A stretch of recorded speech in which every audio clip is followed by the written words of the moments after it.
For my lab project, I decided to study fermentation in the mead making process. So to start, we had to make our must, which is just boiling water and adding our honey.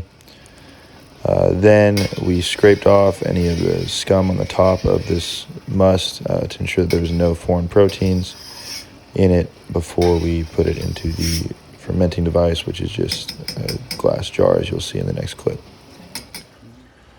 Once the honey had cooled, we added our must to the carboys. After adding it, then we would allow it more time to cool, and then we will add our yeast and yeast nutrients so that we could study the difference. So in this clip, I am creating the yeast culture. So I used Lavin, I believe it was 118. This is supposed to create a drier mead, which means a higher alcoholic content.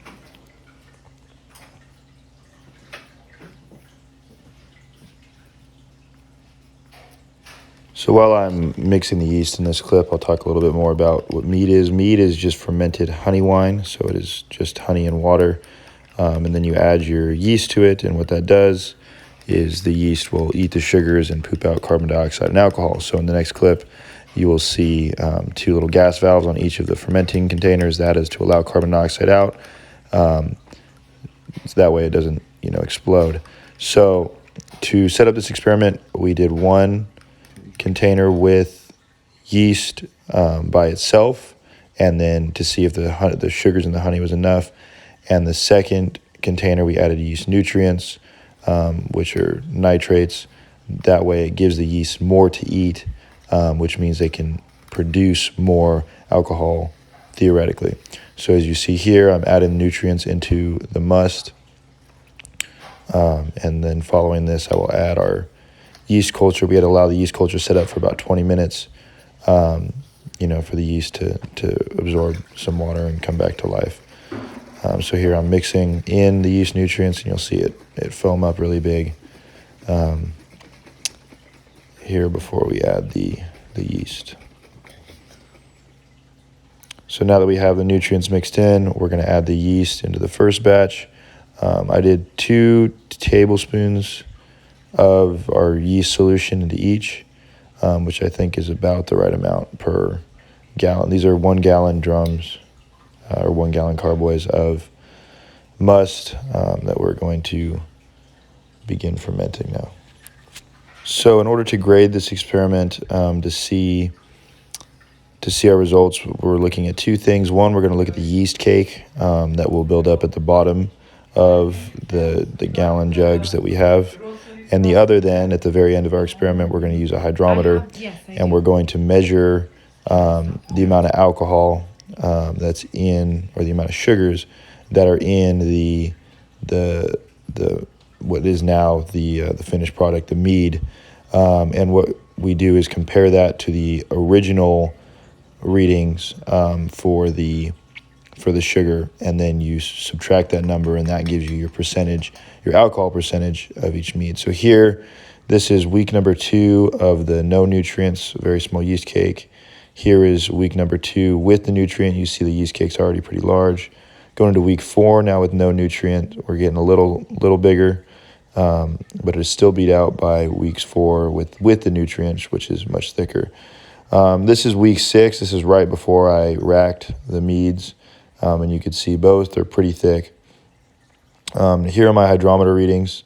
So for the no nutrients, we're reading at 0.34, and here we're almost at, I think it was 0.2. All right. So coming out of the experiment, as you can see from the photos beforehand, the yeast cakes kept getting larger each week, and they looked about the same going into week 6. But just smelling them, the smell that was coming off each of the carboys, the one with nutrients was smelling a lot more alcohol. You got a lot stronger alcohol scent as compared to the one without nutrients. So then, after reading the hydrometer readings, the final readings for the one with no nutrients was 1.38, and the one with nutrients we read at a 1.004. So clearly a lot less sugars in this one than in this one. So overall, when you do the math, the original reading that we had for sugar content was 1.105, and it was from the same batch. So both of these have the same sugar content. So the yeast in the nutrient was a lot more active. It consumed a lot more sugar. So we ended up with 13.23% alcohol for our one with nutrient, and that is the target range for ABV for any wine, which this is similar to a wine. So that's really what we were looking for. This one came out more like a craft beer, I guess you could say. It was 8.78% alcohol, so still higher than like beer or anything like that, but definitely a lot less than wine.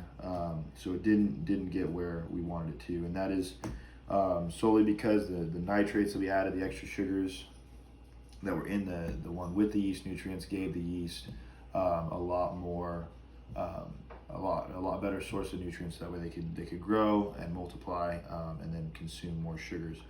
So overall, it was a very interesting experiment to study, to see the difference and to see the different effects. And I hope to do more with this sort of stuff in the future. Thank you for watching my video.